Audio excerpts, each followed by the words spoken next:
Oke, baiklah teman-teman. Assalamualaikum warahmatullahi wabarakatuh. Berjumpa kembali dengan Bos Terong Channel, informasi ragam pertanian inovatif, kreatif, dan bermanfaat ya teman-teman. Pada kesempatan hari ini masih seputar tentang pertanyaan yang timbul di kolom komentar untuk ganasil ya teman-teman. Nah, pertanyaannya yang muncul adalah apakah ganasil D sama dengan ultradap ya teman-teman. Oke, untuk penjelasannya simak terus video ini sampai selesai agar teman-teman paham untuk perbedaan antara ganasil D dan ultradap ya teman-teman. Dan bagi teman-teman yang baru bergabung atau baru menu channel ini, seperti biasa silahkan like, comment, share, dan subscribe, karena subscribe itu gratis ya teman-teman. Perbedaan utama antara pupuk ganasil D dan ultradap terletak pada komposisinya ya teman-teman, dimana untuk ganasil D adalah unsur hara dan fokus fungsi utamanya. Ganasil D adalah pupuk daun lengkap dengan nutrisi makro dan mikro sesuai dengan yang saya telah jelaskan pada video sebelumnya. Ini khusus untuk diperuntukkan untuk daun ya teman-teman. Sedangkan ultradap adalah pupuk dengan konsentrasi fosfor yang tinggi, baik itu memiliki fosfor yang tinggi dan juga nitrogen yang tinggi, sehingga untuk ultradap adalah memacu pertumbuhan akar yang baik ya teman-teman. Nah, berikut saya akan menjelaskan komposisi unsur hara pada gandasil daun ya teman-teman, atau gandasil D. Untuk gandasil D mengandung nitrogen N, fosfor dan P, kalium, magnesium, dan unsur hara mikro seperti mangan, boron, tembaga, dan kobal ya teman-teman. Juga untuk gandasil D itu memiliki unsur seng.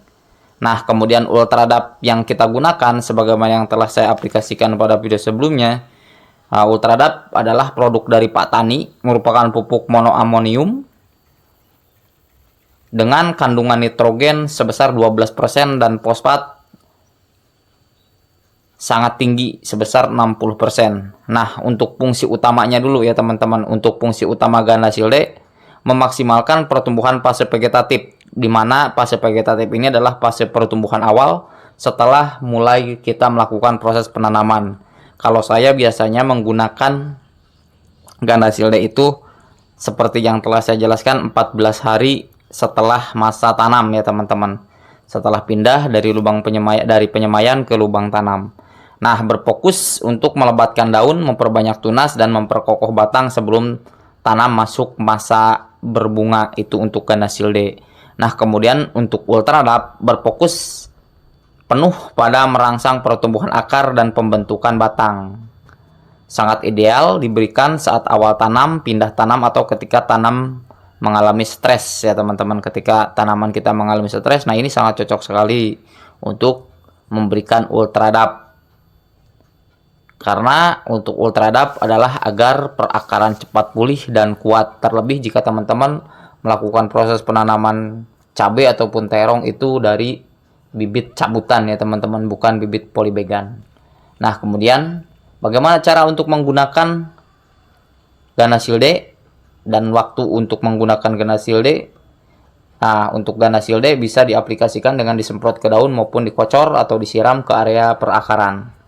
Jadi kesimpulan untuk penggunaannya adalah banyak petani menggunakan kombinasi kedua pupuk baik ultradap ataupun ganasil D dipakai di masa awal tanam untuk membangun sistem perakaran yang kuat. Sementara ganasil D digunakan secara rutin pada fase selanjutnya untuk membesarkan dan melebatkan daun tanaman.